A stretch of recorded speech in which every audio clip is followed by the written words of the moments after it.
Selamat pagi semua. Selamat pagi. Selamat pagi, Doktor.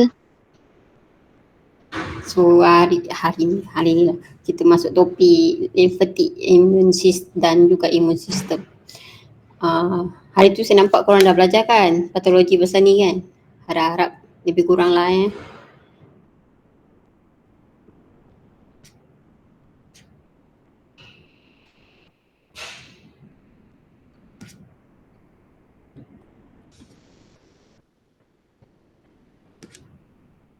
Nampak kan?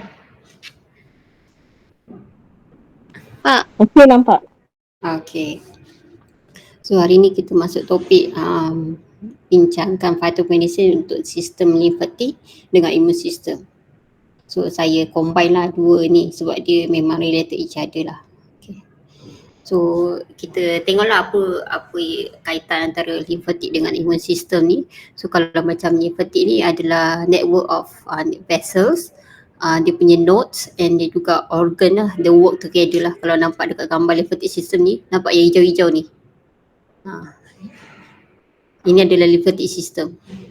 So tugas dia adalah untuk maintain the fluid dalam badan kita dan juga dia absorb fat daripada digestive system dan juga support the immune system. Okay. So tugas dia lymphatic ni dia support immune system kita. Okay. Immune system ni pula dia lagi kompleks lah. Banyak lagi cells, tissue dan juga organ yang terlibat.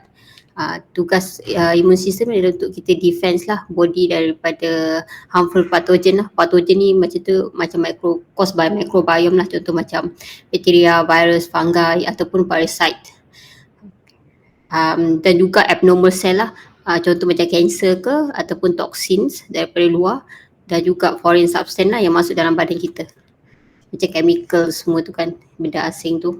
So dia punya organ yang terlibat immune dengan lymphatic almost the same tapi immune system ni dia ada bone marrow lah, which is yang akan hasilkan the immunity punya cell.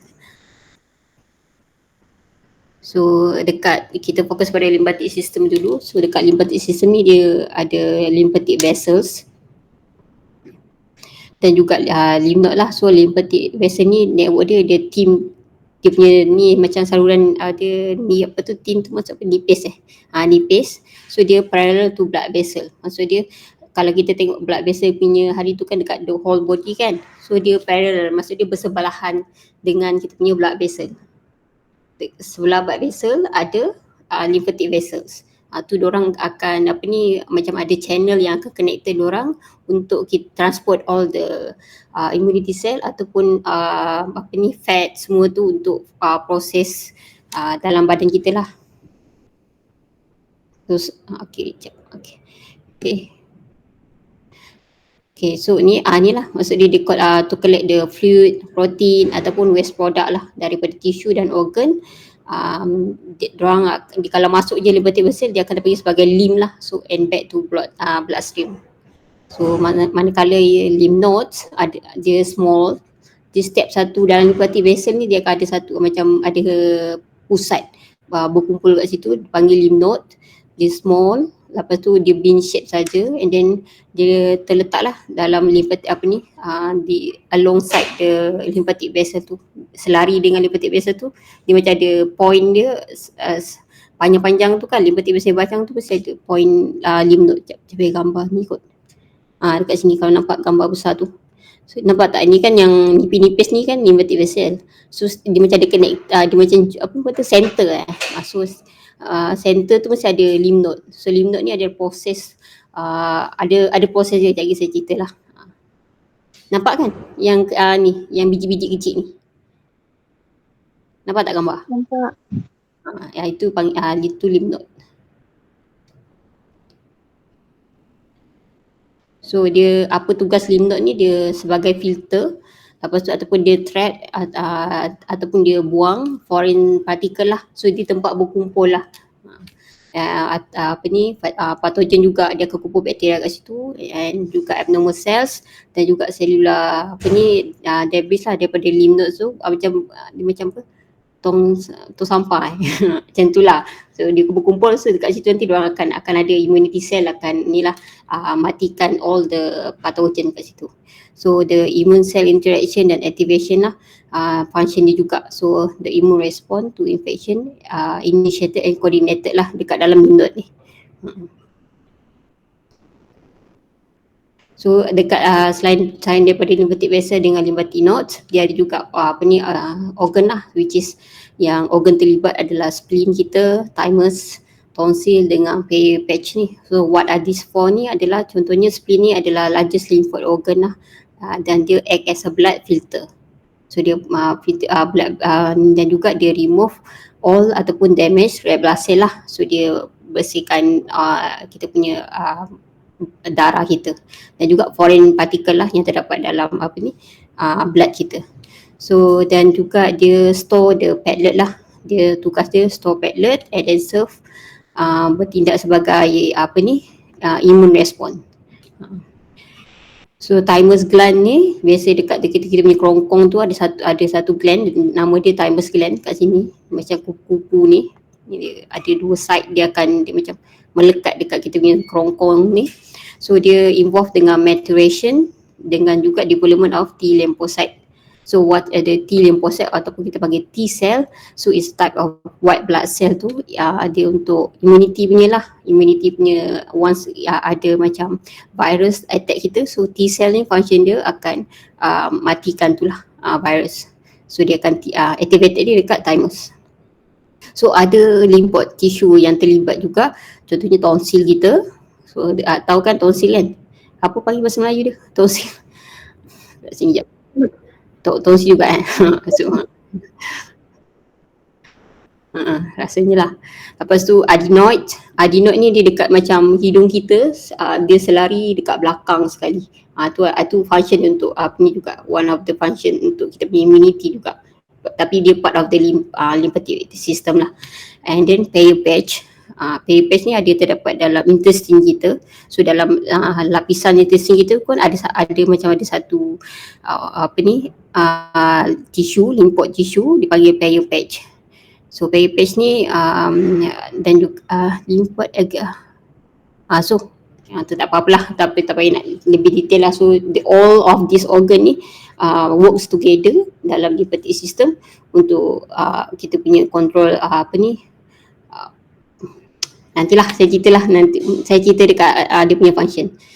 Okay. So immunity system ni dia punya komponen ada WBC, ada antibody, dan juga macam saya kata tadi, dia kan orang kinetic each other. So lymphoid organ juga terlibat dalam untuk immunity punya system. So saya cerita dulu pasal white blood cell ni ataupun kita panggil leukocytes. So is the key player lah. So main dia punya benda yang penting lah dalam immunity system. So we need white blood cell. So dan dia produce daripada bone marrow. So dalam white blood cell ni dia act as a phagocyte. So apa ni, which is dia akan engulf tu, maksudnya dia telan lah, atau dan juga bila dia telan bakteria tu atau benda asing, partikel kita yang masuk dalam badan kita, dia akan destroy lah, dia akan matikan. So contohnya apa ni yang cells white blood cell yang bertindak sebagai phagocyte ni adalah neutrophil, macrophage and dendritic cell lah. These three cells act as phagocyte. So seterusnya lymphocytes dia terbagi pada T cell, B cell and NK cells ataupun we call as natural killer cell lah. So dia function apa ni untuk adaptive immunity. So nanti saya akan ceritalah pasal adaptive immunity. So apa ni, dia untuk bantu lymphocyte ni kita recognize dan target spesifik pathogen, lepas tu dia akan hasilkan antibody. Macam tu. So antibody ni adalah ataupun kita panggil immunoglobulins. So adalah protein, sejenis protein yang dihasilkan oleh beta cell ataupun B cell lah. B cell ni dihasil daripada lymphocyte.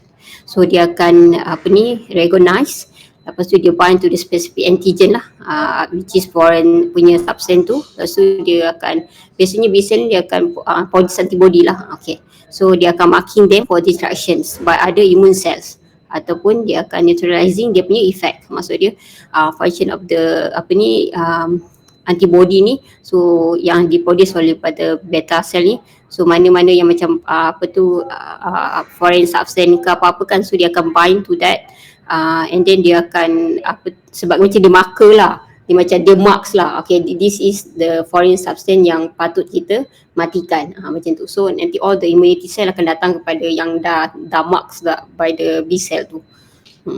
So complement system, okay, selain daripada yang saya terang, ada juga complement system lain. So contohnya macam consist of proteins yang akan meningkatkan immune response kita lah. So dia akan promote the inflammations, opsonization, panggil maksud dia marking pathogen ataupun phagocytosis ataupun cell lysis. So ni ada sistem lain juga yang terlibat dalam immunity system, contoh macam cytokine semua tu. So it's one of the substance yang terlibat dalam immunity system, yang membantu secara tak langsung dalam immunity system lah, selain daripada white blood cell ni. Okay, so lymphoid organ seperti thymus, spleen yang tadi saya cerita tu, mereka juga bekerjasama dalam immune system. So untuk inilah protect our body lah. Okay. Nampak ni tu, dan dia juga tempat untuk immunity cell kita terhasil, maturations untuk sel tu grow, membesar dan juga activate. Okay. So yang ni adalah, saya besarkan sikit lah.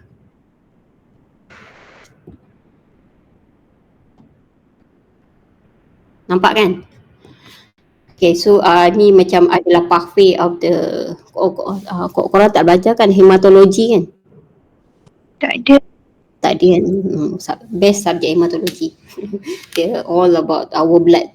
Okay, so dalam hematologi, so dia akan baca lebih detail lah. So this is macam brief about hematologi lah. So daripada blood stem cell tu, contohnya macam contoh kita terhasil daripada bone marrow lah. Okay, so then dipendekkan dia punya pathway, so akan terhasil lah blood stem cell ni. So stem cell ni akan hasil daripada akan terbagi pada dua lah, which is myeloid stem cell ataupun lymphoid stem cell. So daripada myeloid stem cell ni dia akan ada myoblast, dia punya pathway. So dia akan terhasil granulocyte. So this granulocyte akan menghasilkan the white blood cell kita lah. Contohnya macam eosinophil, basophil ataupun neutrophil. So other than that, dia ada RBC dengan platelets lah. Tapi untuk white blood cell, untuk immunity cells, so dia yang ni lah. And then juga lymphoid stem cell, so dia nanti dia matang, dia akan jadi lymphoblast. Lepas tu dia akan pecah kepada B lymphocyte, which is the beta cell lah, T cell dan juga NK cell, which is natural killer cell. So this two ni akan act as a white blood cell lah. So kita punya body defense. So apa function sel-sel white blood cell ni? Contoh kalau neutrophil ni, Dia tugas dia untuk bunuh bakteria, fungi dengan foreign debris lah yang dia masuk dalam badan kita. So kalau monocyte dia clean up the damaged cell. So sel-sel yang dah dimatikan tu monocyte akan tugas dia untuk membersihkan. So eosinophil ni dia akan kill the parasite. So cancer cell dan juga involve in allergic response. So lymphocyte ni adalah help, dia akan tolong fight virus juga dan juga make antibody lah macam lymphocyte ni. Contohnya B cell lah. Okay. Basophil involve dalam allergic response. So kalau macam contoh kan, bila badan kita berlaku sesuatu, biasanya masuk hospital, doktor akan ambil darah kan. So daripada bacaan darah tu mereka akan dapat lihat mana satu the white blood cell yang meningkat lebih daripada normal ataupun kurang. Macam tu. So kalau macam kita nampak contohlah eosinophil naik, so we can assume kita boleh diagnose based on this lah. Okay, this patient have some problem, dia punya bacaan eosinophil dia meningkat. So diorang fokus kat situ. Macam tu. Ya, sel darah putih, betul. Platelet but not part of the white blood cell. Okay. Lepas sekejap, ni type of the immunity. Immunity pula, globulin iaitu antibody yang dihasilkan oleh beta cell. So dia ada 5 jenis. So contohnya IgG, IgE, IgD, IgM dengan IgA. So this is adalah satu marker juga untuk kita diagnose jenis penyakit patient tu. Contohnya banyak IgG dalam badan dia, bila kita buat daripada kita ambil daripada darah tu, so kita can nampaklah dia ada biasanya bakteria ke apa ke, accordingly lah. So contohnya IgG ni tugas dia adalah neutralize toxins, so virus dan juga bakteria. So dia opsonize the bacteria dengan phagocytosis lah, tu tugas dia ni. So IgE pula dia kurang prevalence of the antibody lah, maksud dia tak berapa, tapi dia akan ada hadir, kita nampak IgG ni akan naik dalam badan kita bila allergic reactions. The immune system tu overreact by producing this antibody. So we can see kalau dalam patient tu bila tengok uji kaji lab, so kita nampak IgE dia, antibody IgE dia terlalu tinggi, so kita can boleh diagnose as this patient as allergic punya allergic punya disorder lah. So allergic disorder dia banyak. Macam tu. So IgD pula ni adalah beta, which is yang betul lah dihasilkan oleh beta cell antigen receptor, tapi until now dia punya function masih tak tahu. Bukanlah dia tak ada function, tapi we still dalam proses mengenal pasti IgD ni. So mesti ada function dia, tapi cuma ni kita tak ada kenal pasti lagi lah. Macam tu. So IgM adalah bertindak sebagai first line lah, macam utama lah dalam host defense, dalam kita punya body defense bahasa Melayu melawan pertahanan. Macam tu lah. So macam tu, tembok kan against infections. So dia bermain peranan penting dalam imun punya regulation ni, dan juga immunology punya tolerance lah. So IgA ni adalah biasanya paling banyak yang terhasil dalam antibody. So dia akan bind, lepas tu dia akan neutralize the food allergy lah. Okay, so dia akan melindungi daripada melindungi kita punya mucosal tissue daripada microbial infections. Okay. So ni type. Doktor, kalau thyroxine punya problem tu dia Ig yang mana satu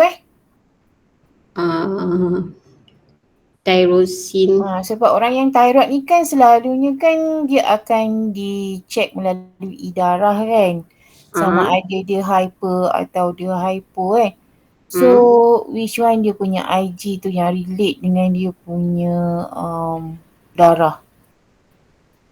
Dia macam ni nak kata, saya pun tak pasti sangat, tapi dia tengok pada ini adalah body reaction to the punya body defense actually, antibody. So kalau tyrosine, apa tu kos tyrosine? Thyroid ni kan dia macam dia membalancekan kita punya hormon Hormones kan. kan, betul. So kan kalau misalnya dia tu kan bila orang yang ada masalah dengan thyroid ni kan selalu mengalami masalah macam kejap dia ada hyper, kejap dia macam nak bad mood, kejap lagi kan. Kalau misalnya dia jadi hypo, dia akan jadi macam shaking. So yang mana jenis darah, sebab keluarga saya, dia ada jenis yang setiap 3 bulan sekali dia memang akan cek darah, dan dia akan tengoklah daripada darah tu untuk menentukan berapa kandungan mg ubat yang nak dibagi tu. So which one dia punya thyroid, sebab dapat tengok dia punya bacaan darah tu tapi tak faham mana satu dia punya jenis bacaan tu. Biasa sebab tyrosine. Saya try tengok dulu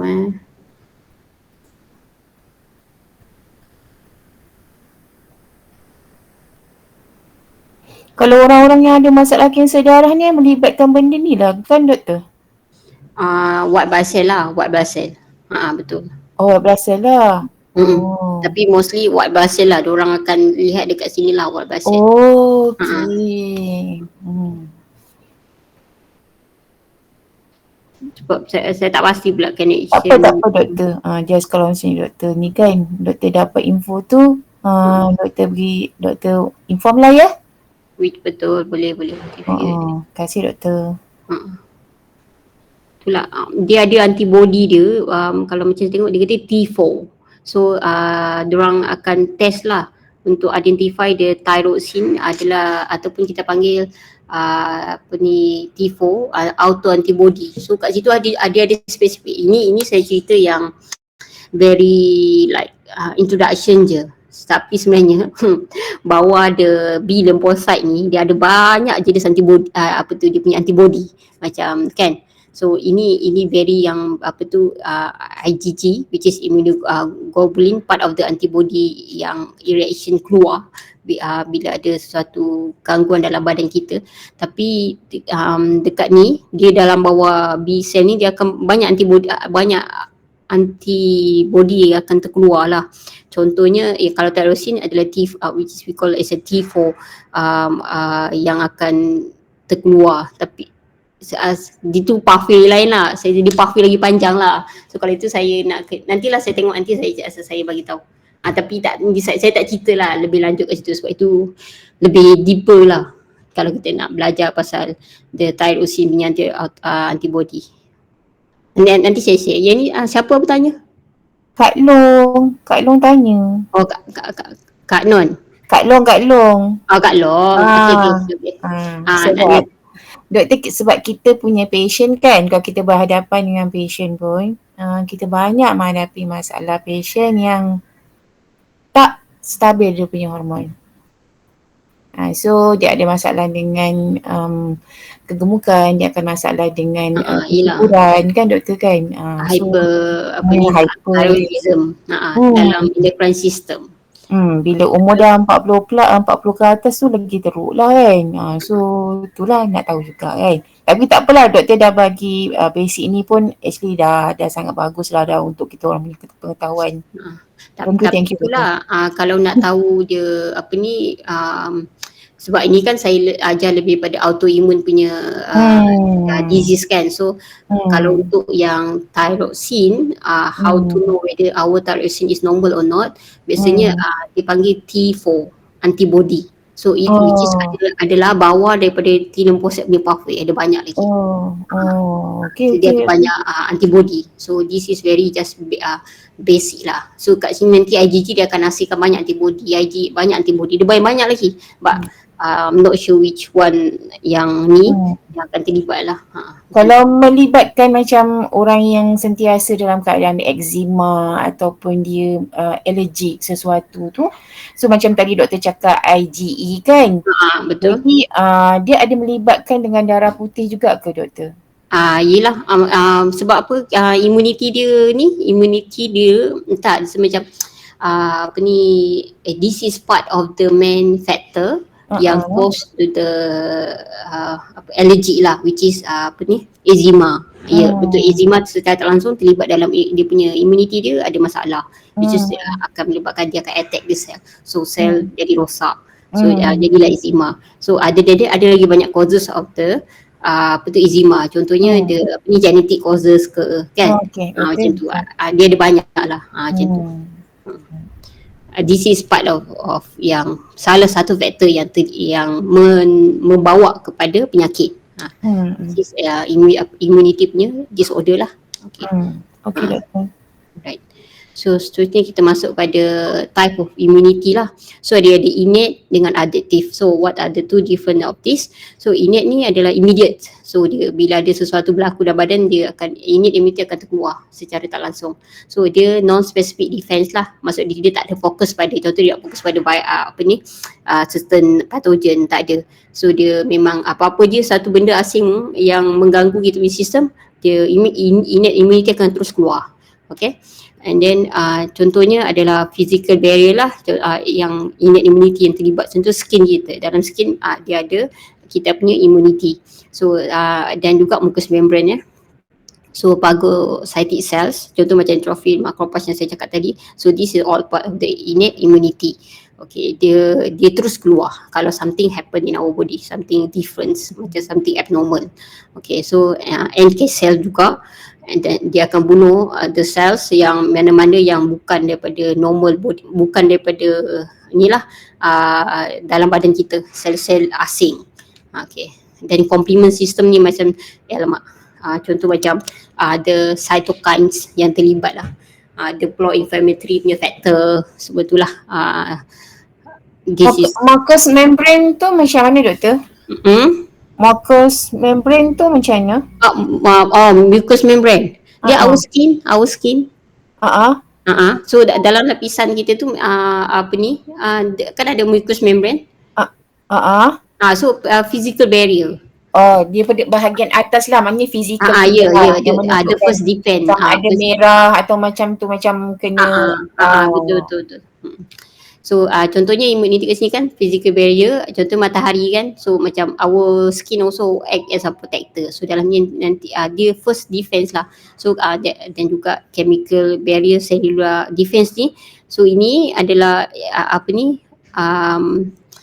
yang immunity akan terus terhasil jika ada satu benda asing berlaku. Contoh macam kita kena infection, terluka apa semua kan. So it's the first punya immediate lah happen. It's immediate. Maksud innate ni immediate. Dia non-specific defense. So mana-mana saja pathogen ataupun foreign substance yang datang masuk dalam badan kita. So this macam contoh macam phagocytic cell, neutrophil cell ni akan terus datang kepada tempat tu. Contoh kalau kita kena chemicals yang membahayakan kita punya kulit ke apa semua macam tu lah.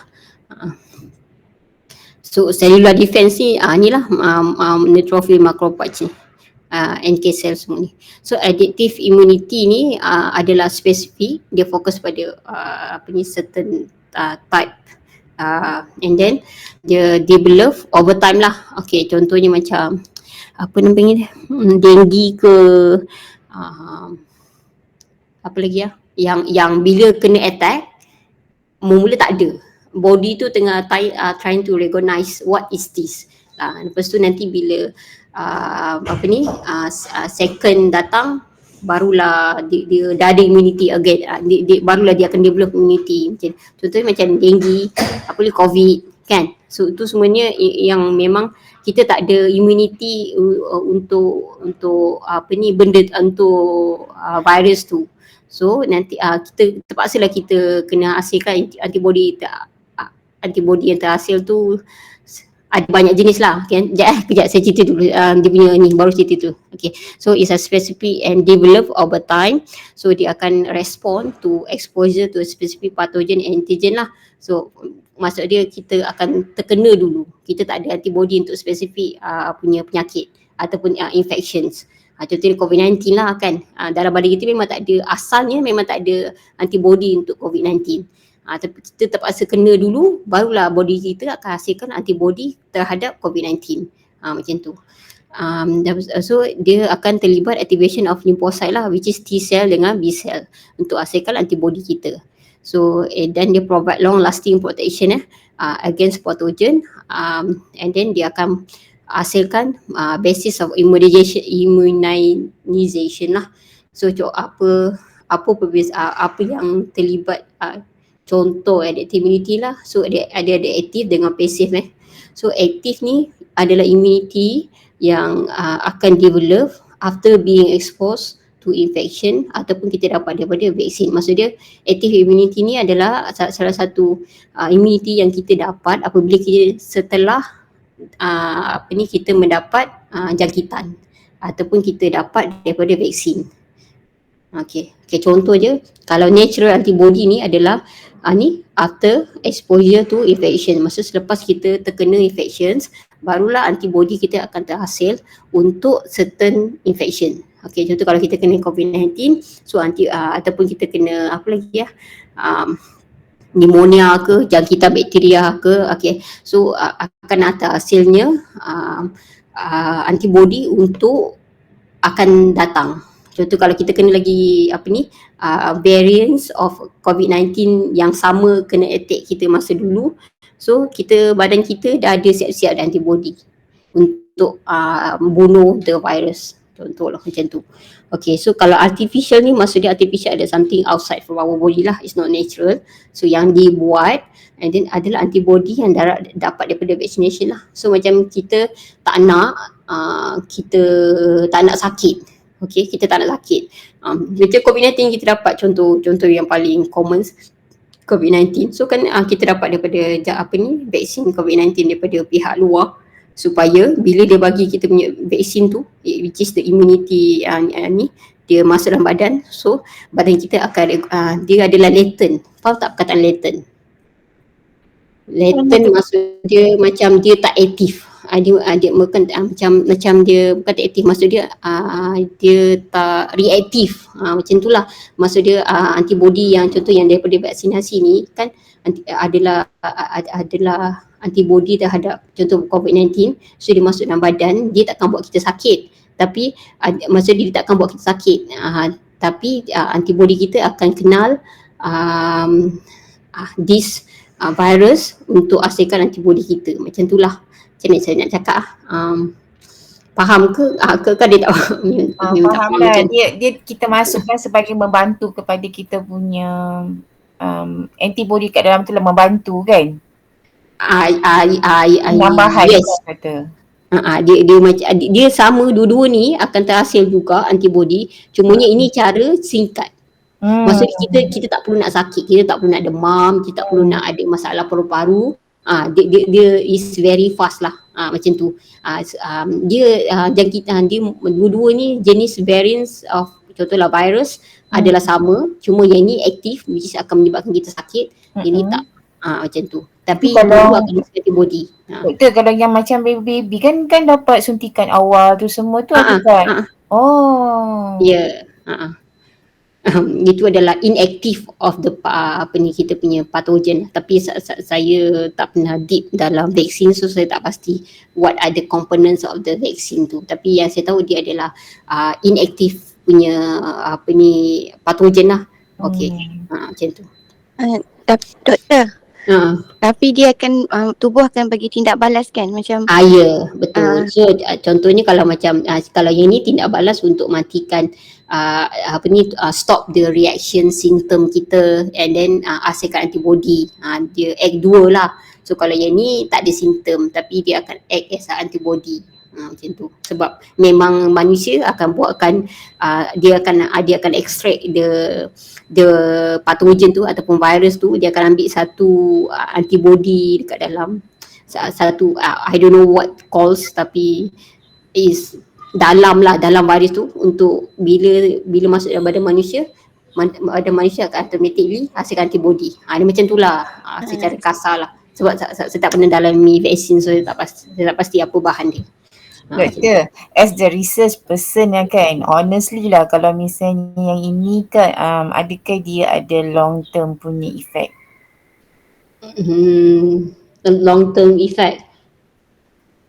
Itulah semua saya tak boleh nak buat. Saya tak pasti. Saya kata sebenarnya tak pasti. Saya kata saya tak pasti sebab saya tak pernah terlibat dalam vaksin.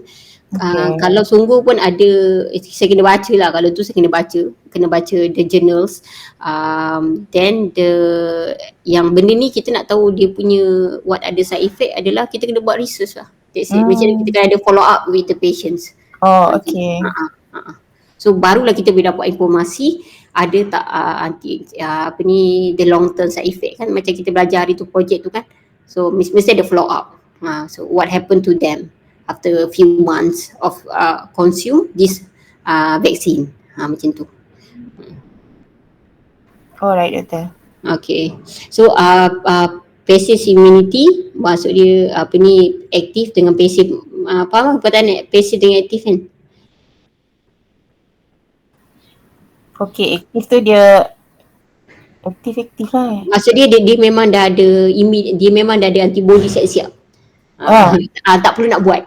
Macam tu. Macam tu lah.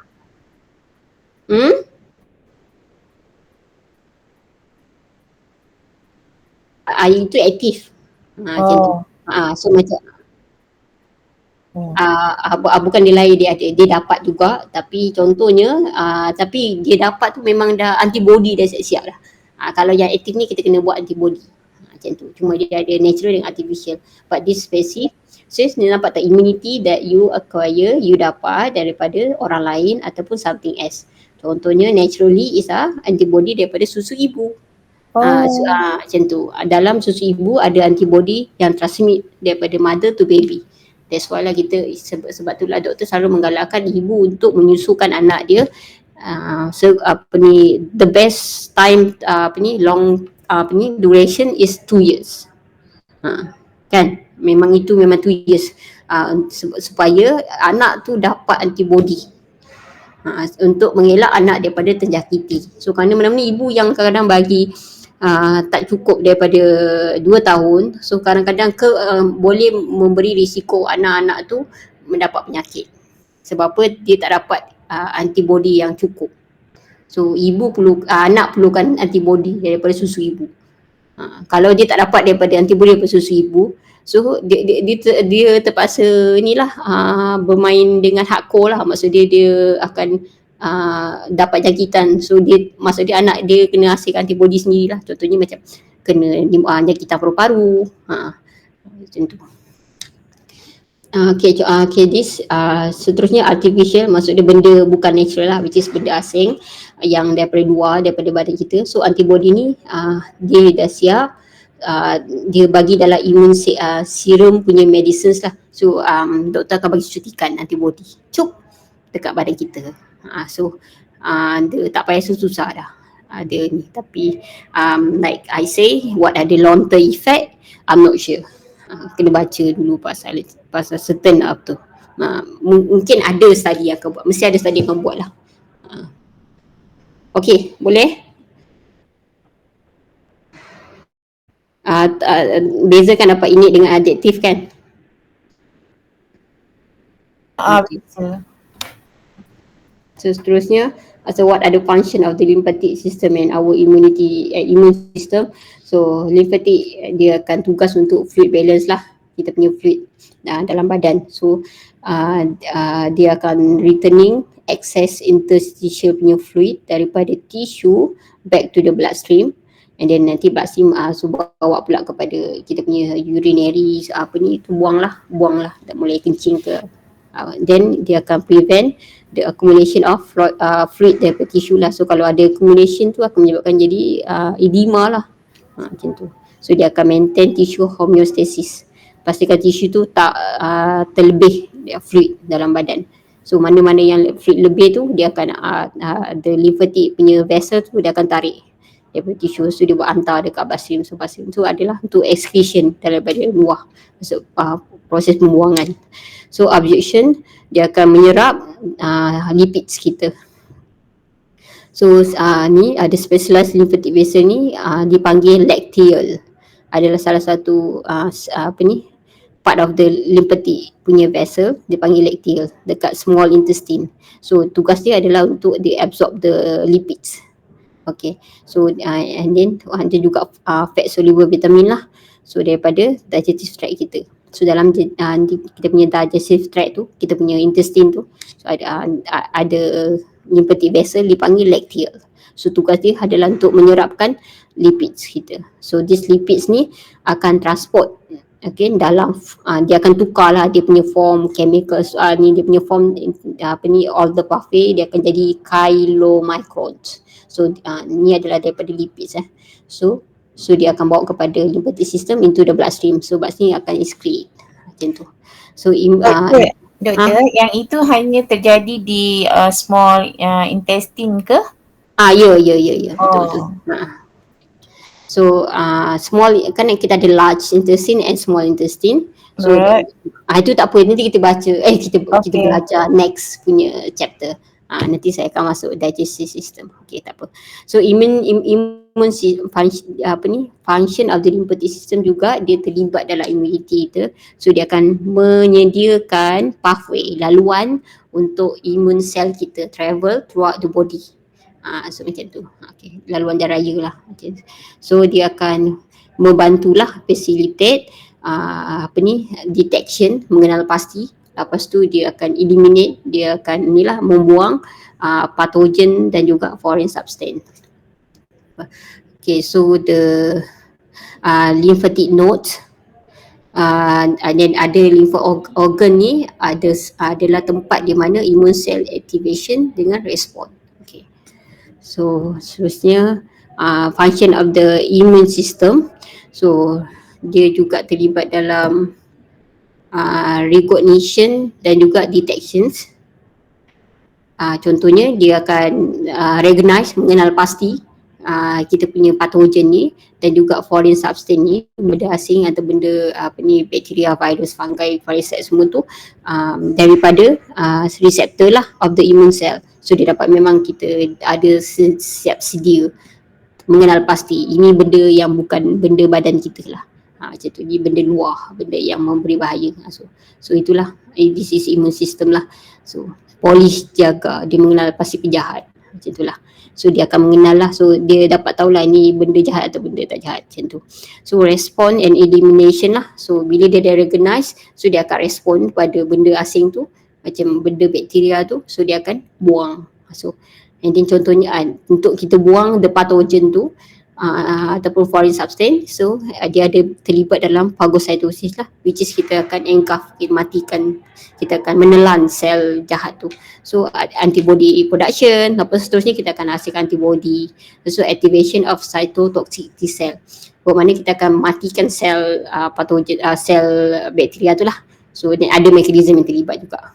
So and then memory dan specificity. So immune system ni dia ada memory dia. Maksudnya once kita dah kena infection, so kita akan atrasi antibody kan. So this antibody dia akan letak, dia akan duduk kat badan kita. So dia akan activate memory supaya bila mana datang balik benda yang sama, pathogen bakteria sama, so automatically dia akan terus attack. So kita macam tu lagi, terus matikan lah, tak cerita banyak. Itulah. So ability to remember, okay, daripada Fairbrace yang sebelum, jangkitan sebelum ni. So leading to faster lah, so tak perlu lah kita nak sakit banyak hari. Macam tu. So it's a long term lah immunity. Okay. So safe dengan non-safe recognitions. Okay, so apa maksud dia? Okay, so ini bermakna immunity ni dia boleh membezakan antara body on cell dengan tisu dengan non-foreign substance. Ini saya kata dia dapat mengenal pasti sama ada ini adalah sel yang daripada body kita ataupun sel virus, sel bakteria, macam tu. So which is dia akan preventing the immune response against healthy cell lah. Maksudnya it is autoimmunity, is a normal. So bermakna dia akan attack sel virus ataupun sel bakteria ataupun sel fungus saja. So dia tak attack kita punya normal cell. Okay. Yang jadi penyakit dia apabila orang kata autoimmune disease kan, bila dia attack normal dengan abnormal punya sel. Okay. So, okay. Faham So which is dia akan target patogen dengan abnormal cell lah. So dia dapat recognize sama ada sel ni normal ataupun sel penjahat, sel baik atau sel penjahat. Macam itulah. Okay. So common disorder of lymphatic vessel. Kita ada beberapa minit lagi sebelum tamat. Mira, dyslexia. 12 minit. Okay. Okay, so this is the common disorder of the lymphatic system. Kita masuk di lymphatic system, so lymphadenopathy.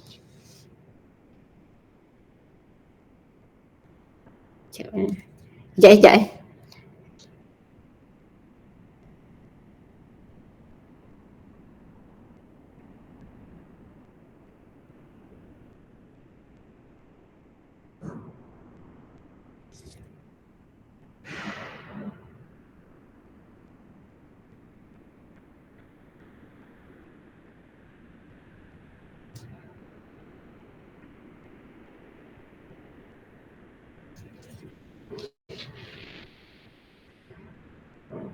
Kalau semester mati,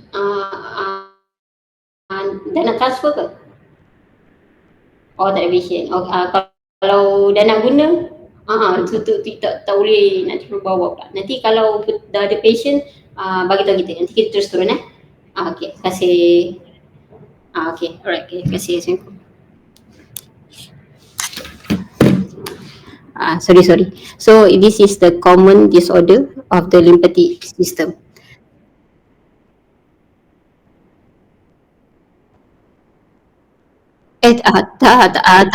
Taruh dekat ni selari dengan kita punya kerongkong. Ini lymphatic system. Thyroid bukan. Kita bukan cerita pasal endocrine dah.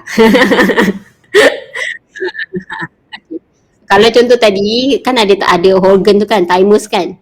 Nampak ni. So thymus ni thymus ni kat ni. Thyroid ni nampak ni thyroid ni.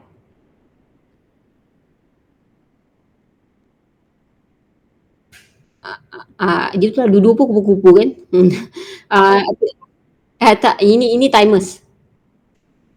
Thymus ni part of our lymphatic punya organ yang terlibat. Thyroid gland bukan. Thyroid gland ni adalah endocrine glands.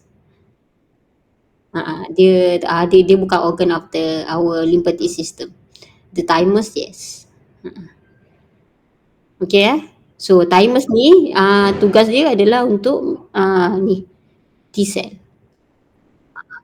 Untuk fight the virus punya badan lah. So thymus.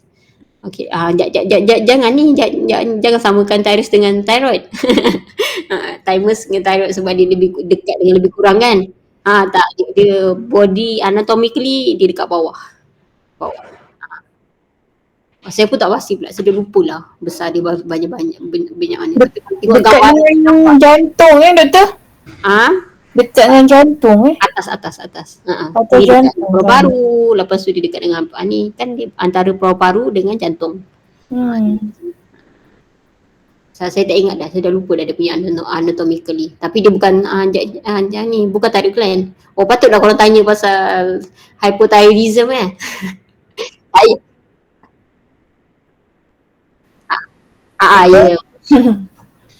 Bukan. Itu yang thyroid hormone tu semua tu is hypothyroidism yang tadi kita bincang tu is a thyroid gland. Dia bukan thymus. Thymus untuk hasilkan white blood cell kita. Dia bukan white blood cell lah, maksudnya T lymphocyte lah. Focusing on the T lymphocyte. Okay So, jap mana tadi? Okay. So sekali tadi kat mana? Oh ni, sini. Okay. So sekali lymphadenopathy. So bermakna enlarge ataupun swollen, bengkak lymph node. Tahu kan lymph node tadi apa yang saya cakap lymph node tadi mana? Lymph node ni adalah Yang hijau ni atau orang kata yang kata apa, dia bentuk apa? Biji kecil-kecil tu kan.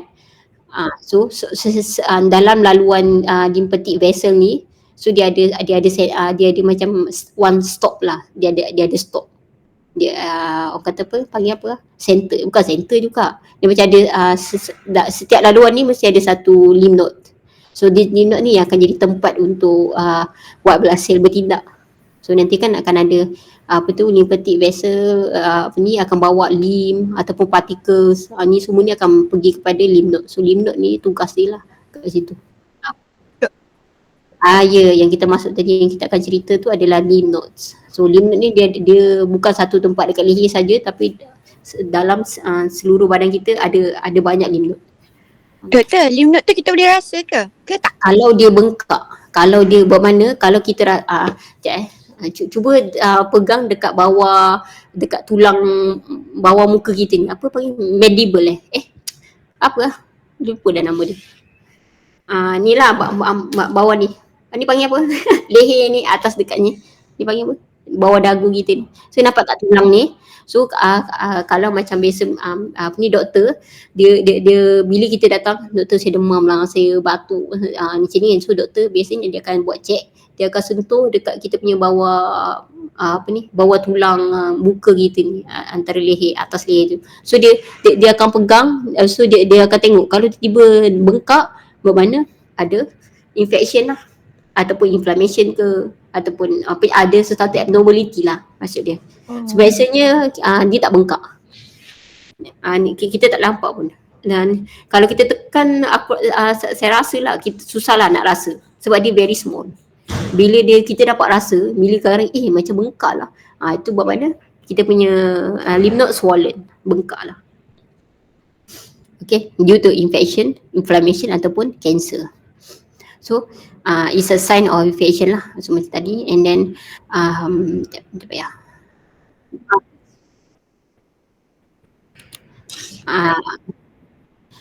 ini contoh lah,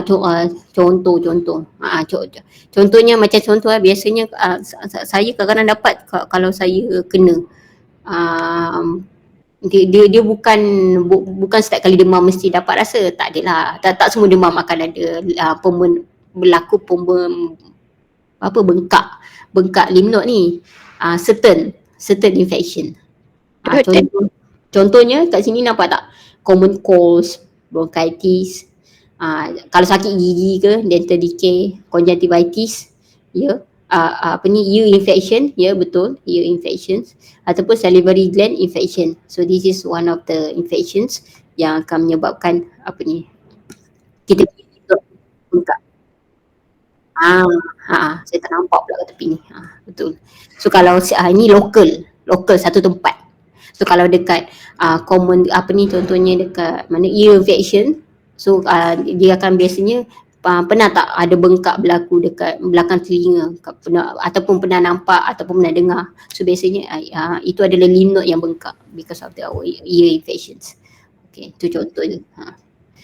Doktor, lymph node yang bengkak kat muka tu yang orang panggil apa ya, betul lah tu yang bengkak besar tu kan. Itu dia ke? Ya. Oh. Tapi saya lupa lah apa nama penyakit tu. Macam nak tunjuk tapi rupanya saya tak ada pula gambar dia. Beguk. Something like that. Ada tak saya cerita? Oh tak ada lah. Saya tak letak lah gambar dia. This adalah masalah dalam lymphatic system, lymphatic ni lah. Ada masalah. Mana tadi? Dekat sini. Ini kecil. So nanti kalau yang ini sebab ni swelling of the neck. So ini yang kecil, ada yang besar. Betul-betul. Itu is one of them. Saya lupa apa penyakit.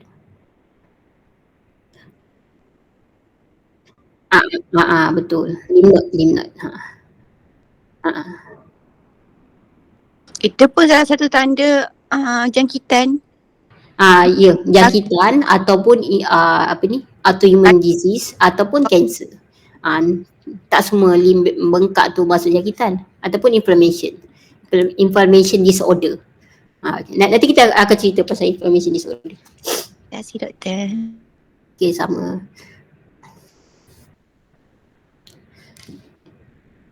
So lepas ni, sekejap saya ni siswa. Lagi berapa minit? 5 minit. So saya cerita limpa edema ni lah, lepas tu kita masuk chapter apa ni, lymphoma. So limpa edema adalah apa ni, tadi kita cerita pasal lymphadenopathy kan, which is lymph node tu swollen. So limpa edema ni adalah excess fluid dia dekat tisu. So due to blockage ataupun damage lymphatic system. So lymphatic system tu rosak. Nampak ni, dia dah rosak, so dia tak boleh nak bawa fluid daripada tisu tu. Kan biasa tugas lymphatic system ni kan untuk ambil extra fluid daripada tisu tu. So dia akan bawa untuk buang. Tapi kalau oleh kerana lymphatic vessel tu dah rosak, so dia tak boleh dah bawa lah. So dia punya fluid akan berlaku kat situ lah. Contoh dia macam ni lah. So menyebabkan swelling, pain ataupun infection. Tu kita reduce mobility, maksudnya kita tak boleh nak bergerak dengan normal lah. Biasa disebabkan oleh surgery, radiation, mana-mana contoh kita pergi x-ray ke apa ke, infection ataupun injury ataupun inherited disorder. So genetically lah. So ada banyak causes kenapa kita dapat lymphedema ni. Selalunya yang macam ni kaitan dengan buah pinggang kan doktor? Betul. So tu ada banyak lah, ada banyak causes dia. Edema panggil. So stage of edema dia ada 4. Asymptomatic swelling, rasa permanent swelling. So dia tak boleh ni lah, cannot be relief, maksudnya tak boleh nak buang kan, daripada elevation tu tak boleh. And then lymphocytic elephantiasis. Pernah kan dengar elephantiasis ni? Adalah satu jenis jangkitan daripada nyamuk tak silap saya. So dia akan attack our lymphatic system ni. So ada satu jenis nyamuk tu. Nanti saya akan cerita tu dekat communicable disease chapter last. Atau nama dia penyakit utut kan doktor? Stage saya buat sengaja saya tak tahu. Penyakit utut ni yang stage 4 ni selalunya lah. Sebelah besar, sebelah kecil. Ya. Besar. Kesian dia. Utut yang macam kaki gajah tu ke? Kaki gajah. Ya betul. Tapi saya tak tahulah dia kaki utut. Tapi yang saya tahu dia kaki gajah. Ya betul. Elephantiasis ni adalah kaki gajah lah. So dia yang paling teruk lah. So dia akan, skin tu akan menebal, so dia akan scarring, dia menjadi scar. Dia punya masalah ni datang daripada nyamuk kan doktor? Betul, nyamuk. Itulah utut lah. So macam saya kata, lymphedema ni kan ada banyak jenis causes dia. Dia daripada infection mungkin daripada nyamuk tu lah. Nyamuk tu dia bawa satu, tak silap saya, apa nama dia tu, parasite. Adalah satu jenis yang macam parasite tak silap saya. Dalam nyamuk tu dia bawa parasite, tak pasti. Saya rasa dia bawa parasite, worm. Dia bawa worm, ulat. Worm ulat kan? Itulah, it's a worm atau parasite. So dia akan menempel dekat kita punya lymph node ni. Lepas tu dia tempel, so dia blocks lah kita punya lymph node tu yang jadi tebal macam ni. Tak boleh nak bergerak. Gelilah tiba-tiba cakap pasal worm lah, it's a worm. Filariasis kan? Hello? Filariasis kan? Tak dengar lah, siapa cakap? Abang Anwar balik. Ya, kenapa Anwar? Dah tak. Saya rasa itu filaria ya, filariasis. Ya, pandai Anwar, betul, filariasis. Yes, nama penyakit. Betul. Dia lah tu. Saya lupa dah. Tapi nanti kita akan belajar tu dekat communicable disease. Ya?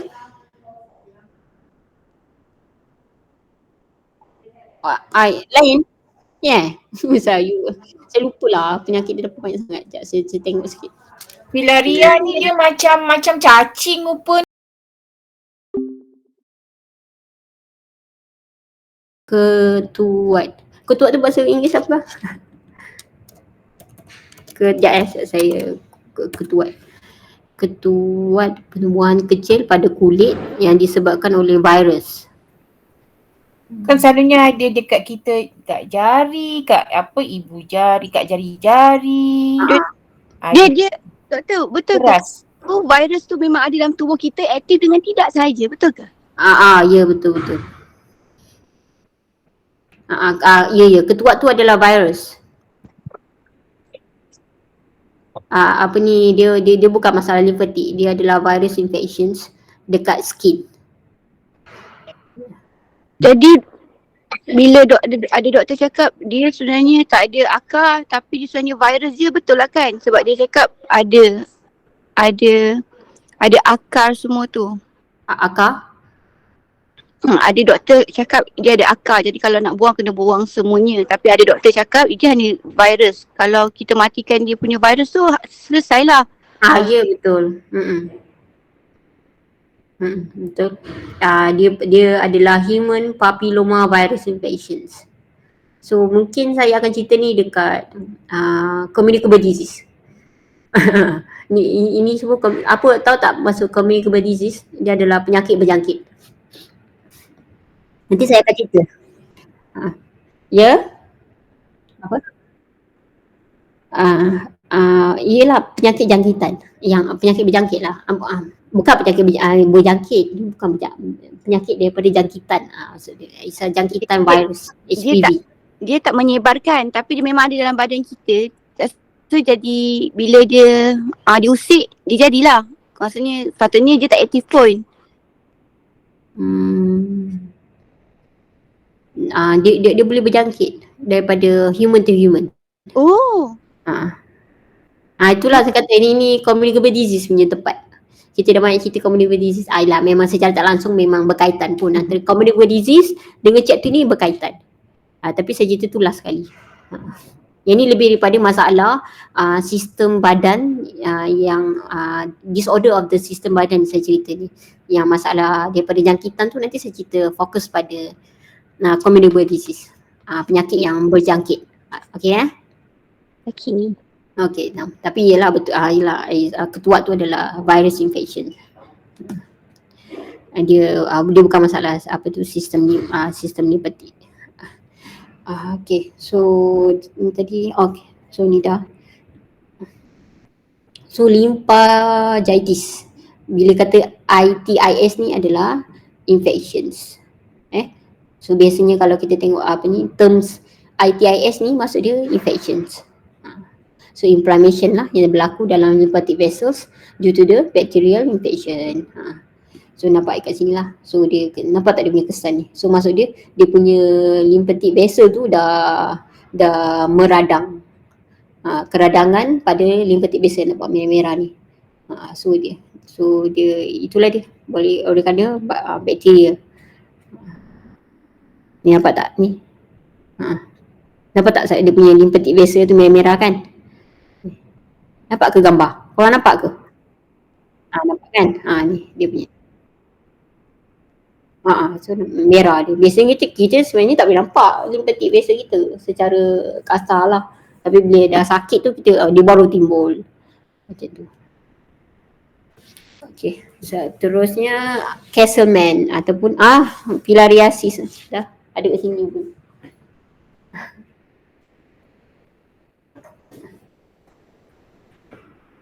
Sekejap pasang bateri.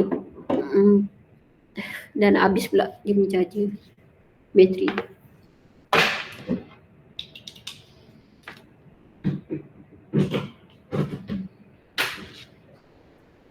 So what is the Castleman disease?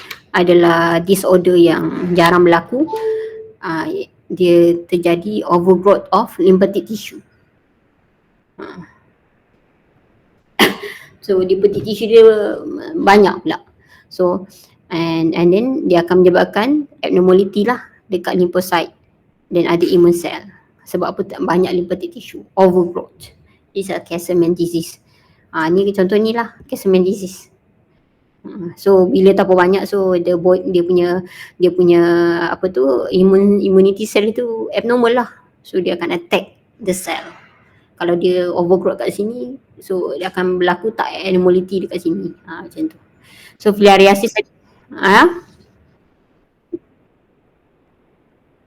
bukan pembengkakan. Alah, susah betul kat bengkak ni. Maksud dia keradangan keradangan of the lymphatic vessel tu.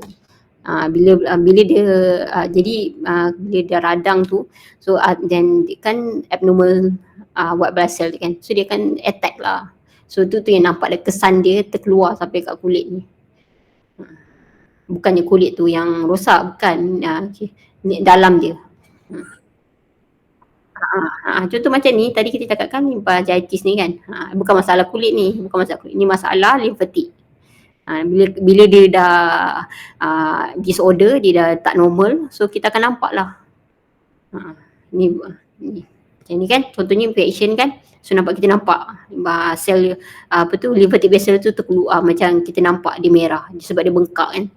Sama juga seperti macam Castleman disease ni, because lymphatic tissue tu dia membesar, overgrowth, dia terlebih banyak, and then sebab lymphatic tissue kan ada secara tak langsung terlibat dalam immune cell kan, tu yang jadi abnormal of the immunity cell kita, which is white blood cell lah. Nampak? Bukan masalah skin ni masalah, ni panggil Castleman disease lah, is overgrowth of the lymphatic tissue. Lymphatic tissue tu dia terlebih.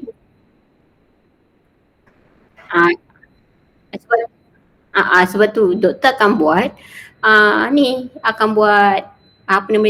ambil darah.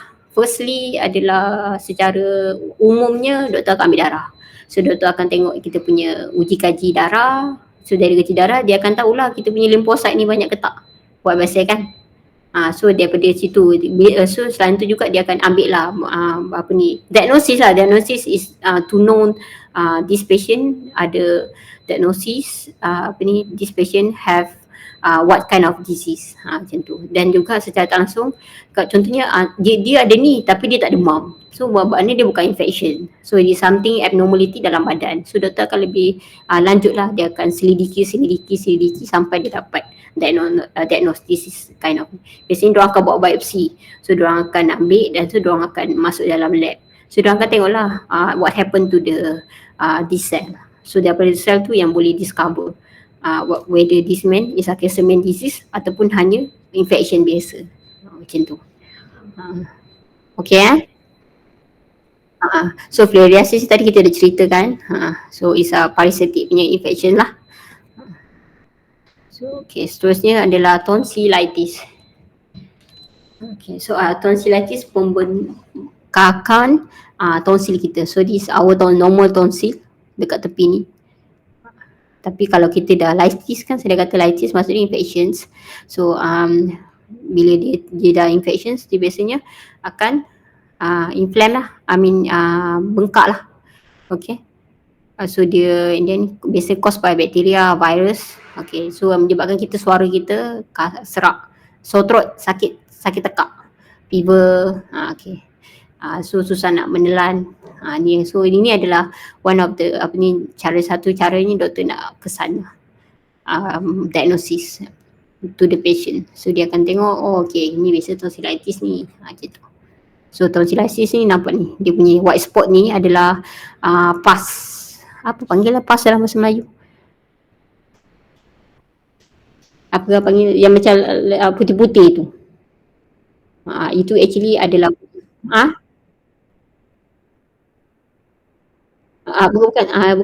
ni lah. Maksud dia sebenarnya warna putih tu bermakna infections of the bacteria adalah proses sebenarnya, is a process of immunity punya network. Itu yang menyebabkan warna putih, tapi orang panggil pus lah, something like that lah, macam tu. It's caused by bacteria lah mostly. So kalau doktor buka tengok nampak putih-putih ni, lepas tu buka bengkak, so doktor dah tahulah itu adalah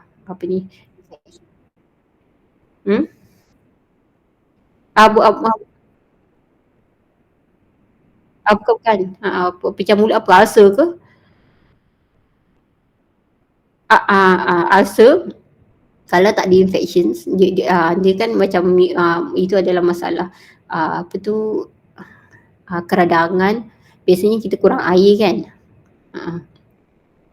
So kalau yang ini bukan, ini jangkitan. Tapi kalau bila ulcer tu kita nampak dia dah jadi putih-putih kan, itu maksud dia dah ada dia dah terjadi ulceritis. Macam tu kot, maksud dia jangkitan infections to the ulcer. Macam itulah. Tu jadi tonsillitis. Okey, seterusnya kita masuk pada immune system, penyakit yang terlibat bila ada kita masalah immunity. So benda ni nanti contohlah nampak tak type 1 disease semua ni kan kita dah ceritakan sebab apa secara tak langsung disebabkan oleh autoimmune disease. So what is the autoimmune disease? Adalah masalah immune system kita secara dia tersilap attack body on tissue and organ. Maksudnya dia tak dapat nak kenal pasti sama ada ini tisu luar atau tisu kita. Tisu normal atau tisu tak normal. Tisu jahat atau tisu baik. Macam tu. So dia attack je. Tugas dia attack je. Sebab dia dah itulah nama dia autoimmune disease lah, penyakit. Okay. Kalau biasa je dia akan attack pada tisu jahat je. Tapi yang ni tak, dia attack dua-dua. So contohnya adalah rheumatoid arthritis, SLE lah, lupus. Ni kita dah cerita dah sebelum ni. So juga multiple sclerosis juga kita dah cerita. So type 1 disease pun dah cerita. So Hashimoto thyroiditis. So ni one of the new lah. So ni nampak ni. So Hashimoto thyroiditis bila kita punya thyroid tu dekat sini immunity attack to the thyroid kita. So multiple sclerosis kan ni dekat nervous system kita kan. So dia attack the nerve cell macam tu. Kalau immunity tu ada masalah dekat paru-paru, so biasanya asma. So dia according to the organ lah. So ini segi disease ni dekat ni dia punya usus kecil kita. Kalau tulang eczema so maksud dia saya nak cakap kat sini autoimmune disease ni akan menyebabkan banyak jenis penyakit. Dia kalau dia tak normal dekat setempat saya sorry tak call.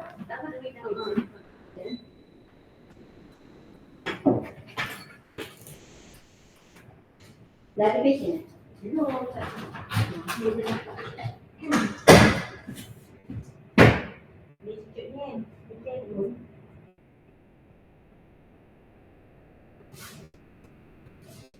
Ada. Okey. Nanti bilang lah. Okay. Thank you. Sorry tak.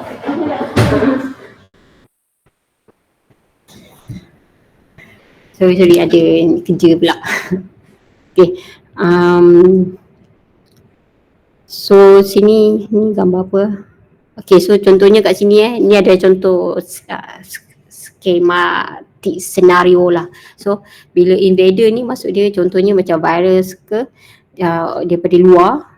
So immune cell kita ni panggil lymphocyte ni dia akan create antibody lah to fight the invader lah.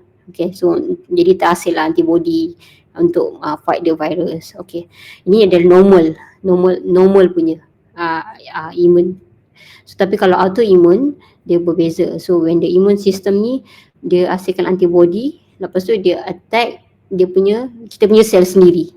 So this is happen because a foreign substance resemble bodily substance. Maksud dia benda luar tu dia menyerupai kita punya sel sama.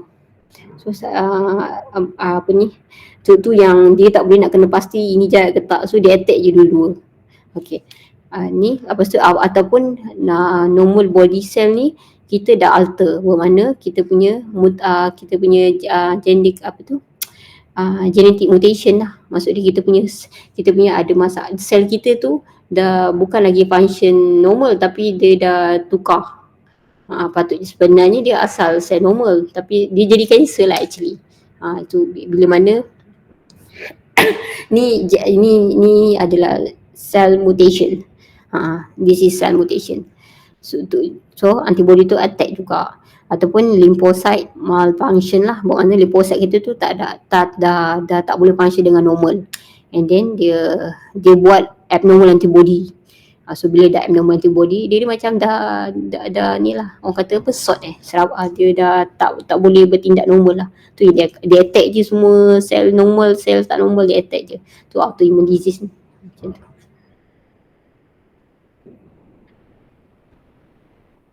So seterusnya allergy. So allergy ni adalah what a part of the immune system, bila mana dia overreact, dia aktif terlebih lah. So and then to harmless substance seperti macam contohnya pollen ni habuk kan, apa tu benda yang macam daripada bunga tu kan, pet bunga tu daripada kucing ataupun certain food. Okay, so bila badan kita tak boleh ada masuk, kita makan benda tu ataupun kita terdedah kepada benda tu, so immune system kita akan overreact. Contoh tu jadi merah kadang kulit ataupun demam ataupun apa-apalah. So contohnya allergic condition of the allergies ni adalah allergic rhinitis lah. Yang dekat ni kan, bila contoh kita pergi kawasan sejuk, so kita rasa kita punya tiba-tiba hidung kita rasa tak selesa, ataupun kita pergi kawasan yang berabuk macam tu, ataupun kita sentuh cat terus allergic, sneezing lah kan, hidung kita tiba-tiba ada flu lah, ada ni tu bermakna kita ada masalah alergi dalam badan. Immunity system kita tak berapa normal lah. So bila ada benda tu je berlaku, baru dia immune system dia overreact. Kalau tak ada, dia okey. So asma, eczema, one of the allergy juga, salah satu penyakit yang disebabkan oleh immune system overreact. So food allergy. So contohnya adalah trouble breathing, gatal-gatal, sneezing, runny nose, sakit kepala, mata merah, watery eyes. This is part of the allergic rhinitis actually. So rash, heat rash. Kalau contoh kita tersentuh apa-apa pokok yang sensitif to our skin, so rash lah contoh ada benda lagi banyak berlaku. So, okay, kalau skin contact, so macam poison plant, tumbuhan yang boleh menyebabkan alergi skin kita, animal scratch, pollens, latex, and this is getah-getah tu. So kita kadang-kadang kulit kita tak pasti kan, immune system ni dia kalau kita memang badan kita ada alergi, macam tu lah. Injections, contoh bee sting, digigit oleh lebah, so allergic, immune system akan overreact. Ataupun kita injection of medication ke, kacang ke, shellfish ni apa, saya dah lupa lah bahasa Melayu dia. Inhalation, so inilah pollen, dust, moles, ataupun animals. Ini semua ni berlaku sebab ni lah, sistem kita overreact, masalah imun kita tak normal. So seterusnya, nampak ke? Tak nampak besar. Kita tak boleh dah. Boleh je.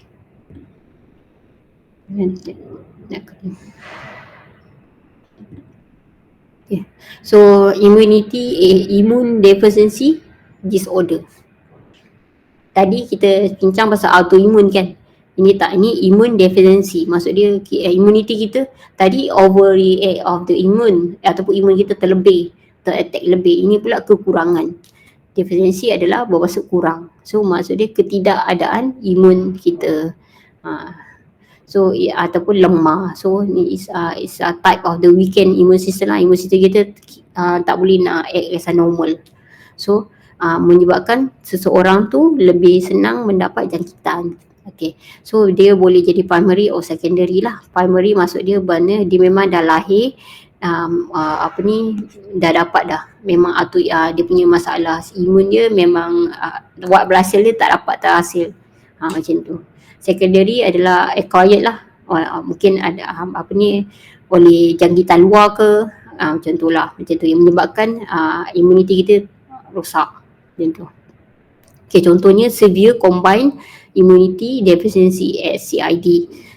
Tapi ini adalah rare genetic disorder lah. So dia akan menyebabkan impair ni maksud tak normal lah, immune system kita tak dapat nak bertindak normal. So ataupun common variable immunodeficiency CVID is a primary immune deficiency disease. So yang disebabkan oleh low level of protective antibody lah. Antibody kita tak boleh nak terhasil sebab white blood cell kita tak normal. So leading to increase of infection. So seterusnya HIV dengan AIDS. Ini saya cerita kat sini. Dan juga chemotherapy induced immunodeficiency. Maksud dia adalah side effect of cancer treatment. So bila kita ada cancer tapi itu kita pergi chemoterapi. Tapi masalah chemoterapi ni dia akan kill the cells. So bila dia kill the cell, dia akan kill the white blood cell kita. So bila dah kill white blood cell kita, kita secara tak langsung tak bolehlah nak defend body kita daripada infection luar. So, sebab sel kita dah mati dah. Macam tu. So dia dikategorikan sebagai immune deficiency disorder. So HIV and AIDS ni is caused by virus. So AIDS ni HIV ni adalah satu virus dipanggil human immunodeficiency virus. So which is this virus dia akan attack immune system dalam badan kita. So immune system kita tak boleh bertindak lah. And then bila dalam proses yang bila mana kita punya HIV tak dirawat, kita tak matikan virus tu, dan juga kita macam buat donor lah. Kadang-kadang ada setengah orang macam dia tak nampak pun sebenarnya dia ada HIV. Macam tu. So dia dapat kesan bila dah berapa tahun lamanya. So bila tahun lamanya virus dah makin banyak dalam badan kita, ni HIV virus ni, so dia akan develop AIDS lah, which is acquired immune deficiency syndrome. Dia dah jadi teruk. HIV ni adalah AIDS ni adalah daripada HIV lah. AIDS ni adalah stage yang teruk lah daripada HIV.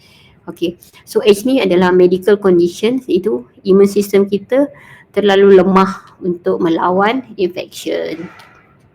So HIV ni is transmitted lah daripada unprotected sex, and then sharing the needles, non-sterile instrument ni. So macam medical punya kan, kita sharing-sharing, so tak boleh semua itu.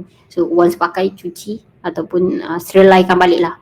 So blood transfusion, ni ada pernah kes berlaku kan.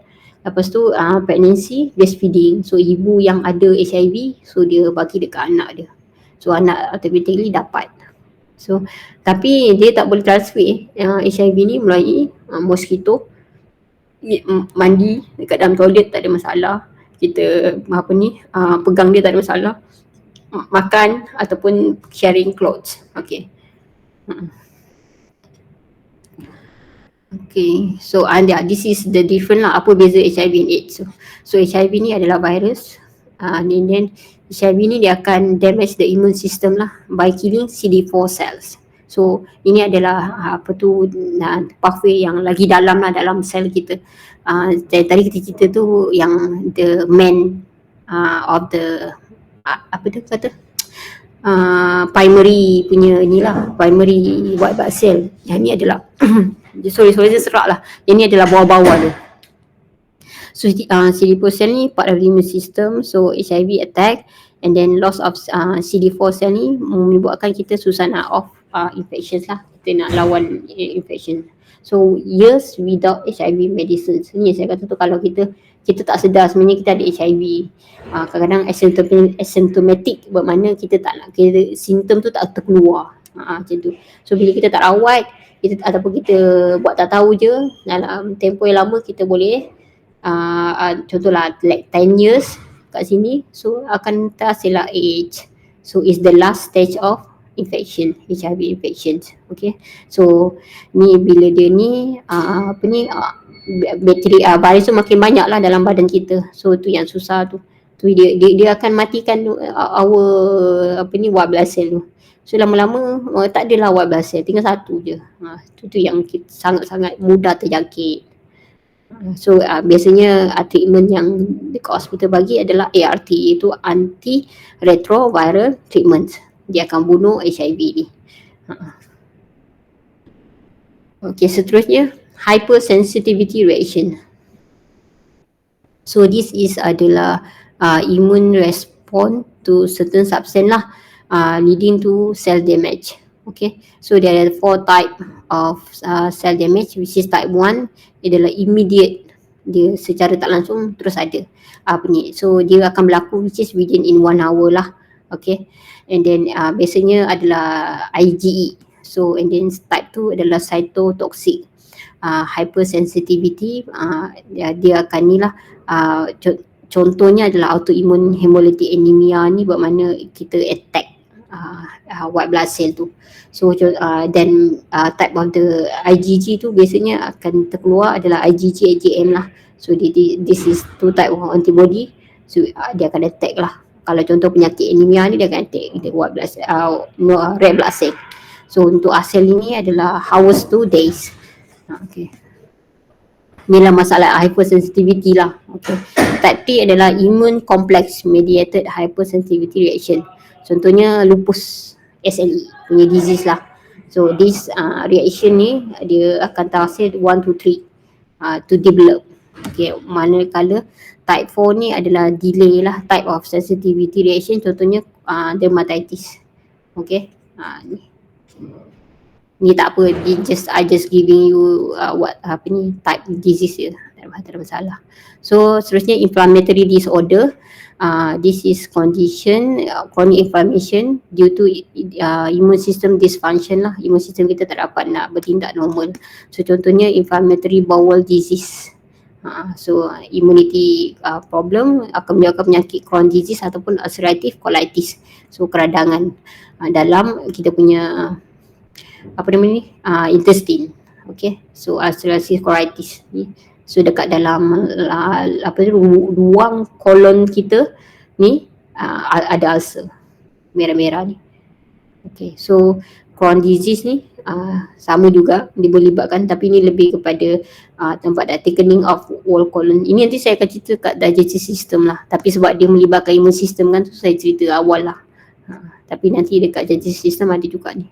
Okay, contoh lain adalah psoriasis dan juga rheumatoid arthritis. Ni kita dah ceritakan. Ini adalah masalah inflammatory disorder lah, keradangan punya problem.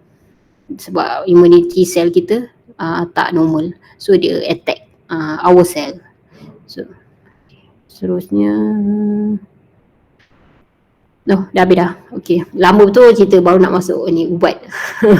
Okay, so sekarang ni adalah phytomedicines of the lymphatic and immune system disorder. So contoh pertama adalah Echinacea. Echinacea angustifolia. Ni rasa ni dekat ni Europe country ni, dekat Amerika rasa ni. Okay, so what ada bahan-bahan yang terlibat yang kita boleh, yang ada terdapat pada tumbuhan Echia angustifolia ni lah untuk kita treat our immune ataupun lymphatic disorder ni. Contohnya adalah alkamite. Okay, is type of lipophilic compound. Maksudnya alkamite ni dia akan sebati dekat kita punya lipid lah, macam tu lah. Okay, so dia bertindak sebagai immunomodulatory effect. So dia akan mengawal immune system kita lah.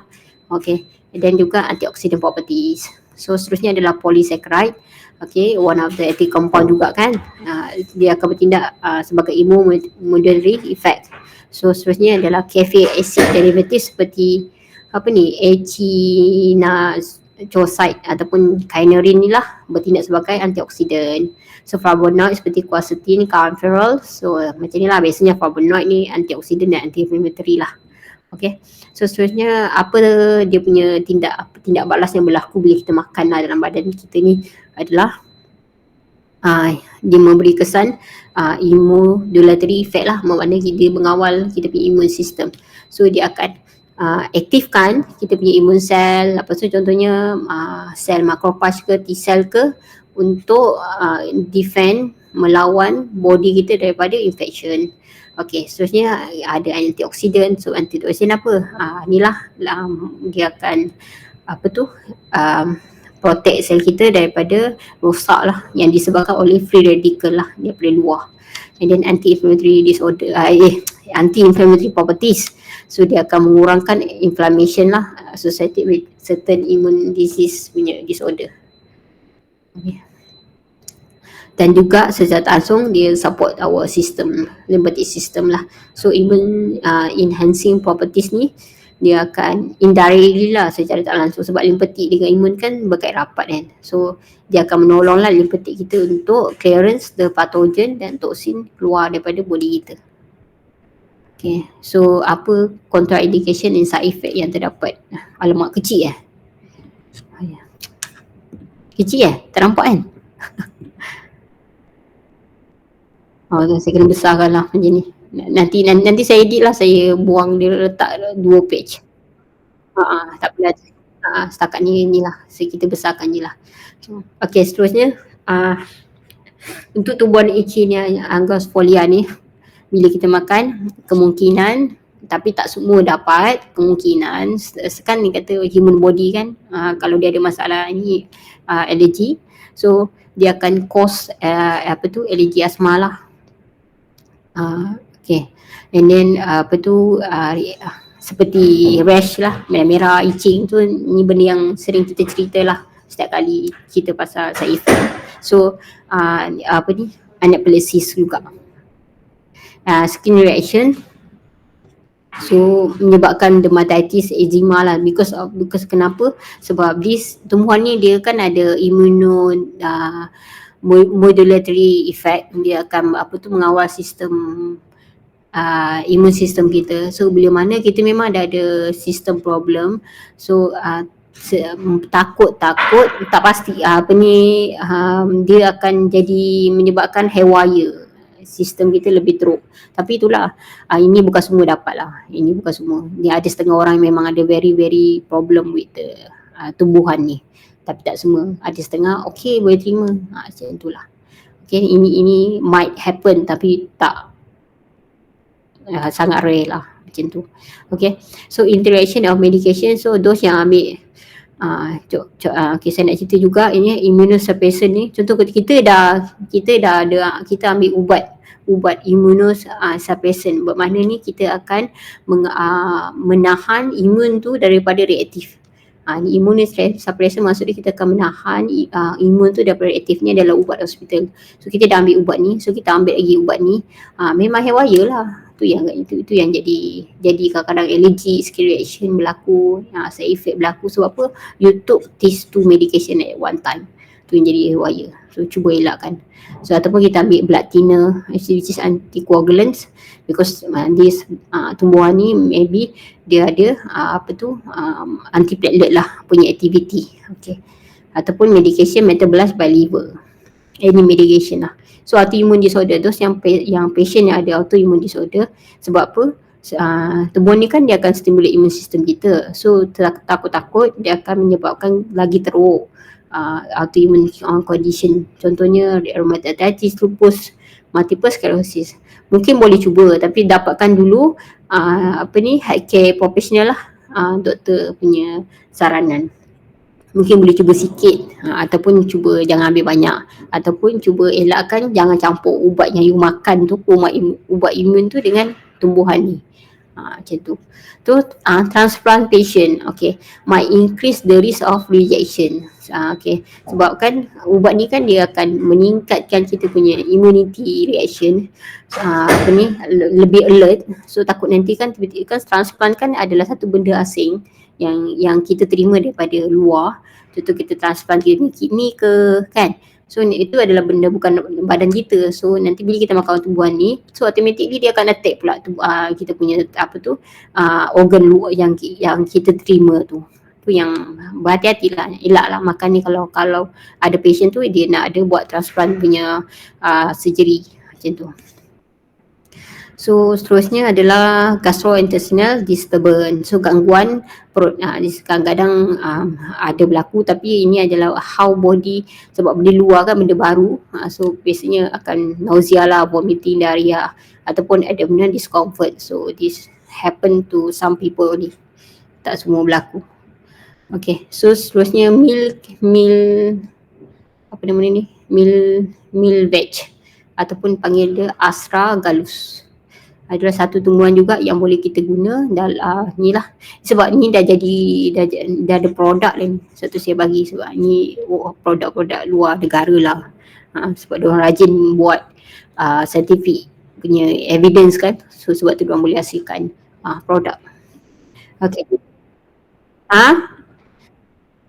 Ada je contoh ni mushroom ganoderma ni, ginseng. Ni nantilah. Ni contoh-contoh. Saya tak ada cerita semua lokal kan, macam shop sendiri pula kita kan. So kita cerita satu dunia yang ada. Yang produk yang telah. Yelah, betul lah tu. Tapi sebab apa? Kadang-kadang yang herba Melayu masih kurang lagi saya nampak dalam terbitan scientific evidence. Sebab itulah tak banyak dikenal pasti. So tugasnya para researcher yang dekat Malaysia ni lah mengenal pasti tumbuhan-tumbuhan yang ada dekat ni, terutamanya punya Melayu punya perubatan kan. Ubat Melayu kan banyak juga herba-herba diorang kan. Saya nampak banyak herba tapi sebab tak banyak very limited research. So kita tak boleh nak cerita dia punya kepentingan, apa bahan aktif yang ada. Macam tu.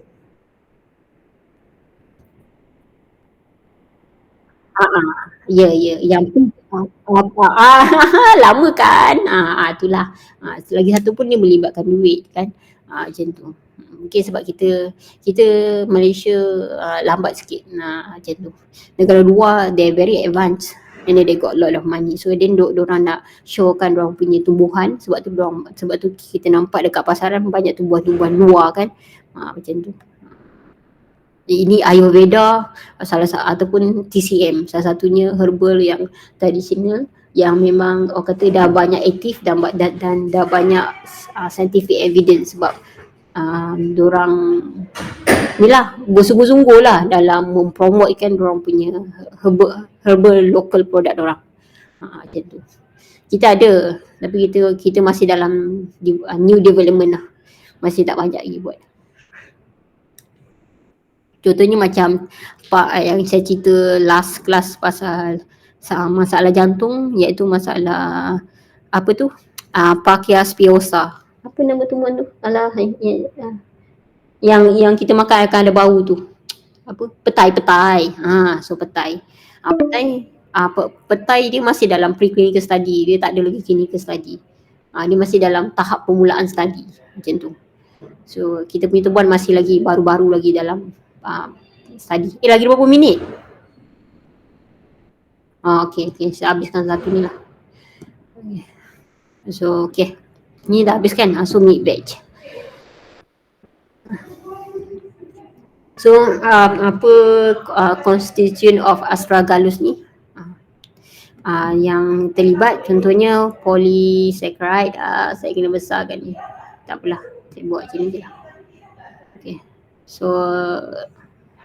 So polysaccharide seperti astragalus ataupun astraglucan, iaitu dia bertindak untuk immunomodulatory properties lah.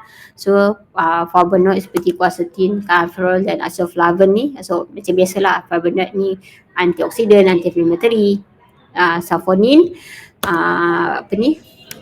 dia ada seperti tryptophan ataupun including juga astragaloside ni, one of the active compound yang daripada grup saponin. Dia terlibat dalam immunomodulatory properties. So amino acid seperti arginine ni dia membantu immune regulation, dia akan regulate ni balik kita punya immunes dan juga lymphocyte function. So dia akan promote lah immune cell activity dan juga repair kita punya tissue. So trace element seperti selenium dengan zinc ni, so dia akan immune cell membantu untuk imun kita develop, lepas tu dan juga function lah, function and function. So secara langsung dia juga terlibat dalam antioxidant defense. Okay, seterusnya adalah apa ni, biopharmacological activity. So apa yang berlaku bila kita makan ubat ni, contohnya ni tadi kan kita dah ceritakan immune effect kan. So dah faham tak apa maksud immune effect? So dia akan activate lah, stimulate lah kita punya immune system ni, modulate tu maksud dia mengawal sistem kita.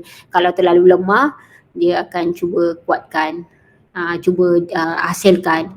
Kalau terlalu overreaktif, dia akan cuba mengawal. Itu maksud dia modulate, mengawal ni. Okay. So dia, which is dia meningkatkan aktiviti imun sel kita seperti beta cell, T cell, macrophage dan juga NK cell. Okay. So which is this all the white blood cell ni untuklah defense kita punya body lah daripada infections kan, and then maintain kita punya immune balance. So antioksidan, anti-inflammatory ni kita dah cerita banyak kali, saya skip nak cepat kan. So seterusnya adaptogenic properties. Adaptogenic maksud dia bersifat adaptative. Apa tu? Adapt maksud dia macam mana? Ni maksud dia tolong kita punya badan untuk adapt to stress ataupun maintain homeostasis lah daripada pihak luar, daripada benda-benda luar lah. So dia akan secara langsung dia support lah, help dengan kita punya resilience lah. Okay. Ni memang dia mungkin tak directly benefit to the lymphatic and immune system, tapi dia memberi kekuatan badan kita untuk menahan daripada disorder. Macam tu lah. Okay. So apa side effect of this astragalus ni? So dia ada allergic reaction. So ni kan so autoimmune disorder. Tadi saya dah ceritakan. So those yang ada autoimmune disorder, because kalau contoh kita ambil ubat untuk penyakit kita, so kita makan dari ubat ni, so nanti akan lebih teruk lah. Macam tu, cuba consult the healthcare dulu. Okay, tu ada transplant patients. So macam saya kata, sebab tumbuhan ni adalah tumbuhan yang boleh activate kita punya immune system. So bila transplantation kan satu benda yang luar. So macam tadi kita dah cerita dah. So takut-takut nanti dia akan reject kita punya transplant organ. So cuba elakkan lah kalau nak buat transplant punya organ. Jangan dulu makan ubat ni. Okay, ubat yang menyebabkan immunity punya tumbuhan lah. Macam tu, tak kisahlah tumbuhan ni ke ataupun tumbuhan-tumbuhan lain yang mana yang boleh menguatkan imun sistem kita. Okay, so pregnancy kenapa? Sebab apa? Limited information. So pihak-pihak doktor akan cuba elakkan lah, sebab takut nanti ada masalah risiko yang akan berlaku. So kidney disorder sebab apa? Ubat ni bersifat diuretic properties. Apa maksud diuretic properties? Diuretic properties maksud dia akan kita cepat kencing macam tu lah secara kasar dia. Dia melawaskan kita punya kidney untuk kencing. So individual yang ada masalah kidney disorder ni ataupun ambil ubat yang affect kidney function ni, inilah, so hati-hatilah. Ni jadi masalah sebab apa? Kita makan ubat. Makan ubat itu dengan ubat ni function sama, bila makan dua-dua overdose lah, so overreactive. Okay, so gastrointestinal disturbance. So ni ada our body kadang-kadang tak selesa makan benda asing. Contohnya nausea, vomiting, diarrhea ataupun abdominal discomfort. So hypertension sebab apa? Ubat ni dia bersifat untuk merendahkan darah kita lah. Untuk orang darah tinggi mungkin boleh pakai, tapi kalau dia dah ambil ubat darah tinggi, so dia ambil ni lagi, takut nanti dia masalah lah. So macam juga duration of medication lah. Macam saya katalah, kalau dah ada you ambil ubat imun punya suppressant punya ubat, so you ambil juga ubat darah tinggi ni, so hati-hatilah, elakkan makan serentak. So potential toxicity, tapi tak kalau kita ambil excessive amount. Okay, so salah satunya kita nak tahu badan kita ni dah memang toksik, terlalu banyak makan, so kita akan rasa nausea, vomiting, diarrhea ataupun liver or kidney damage lah. Sebab tu kadang-kadang nak makan ubat yang tumbuhan ni bukannya kita boleh makan dalam consumption yang terlalu banyak, kena ambil normal dan very berjaga-jagalah, jangan makan terlalu banyak lah. Itulah sebab it's all about process body kan. Kalau kita punya kidney dah rosak, makan lagi memang teruk lah macam tu. Okay, Mana tadi? Ni kan? Sudah habis lah. So okay, reishi mushroom ataupun kita panggil ni Ganoderma lucidum. So ni biasanya TCM kan. So diorang banyak show kan mushroom. So apa mushroom apa ni yang kebaikan dia, active compound dia. Dah nak habis ke?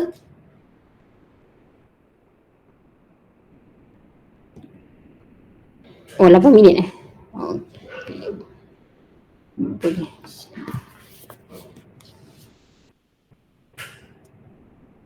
minit. Saya bagi link barulah. Lepas tu kita masuk mushroom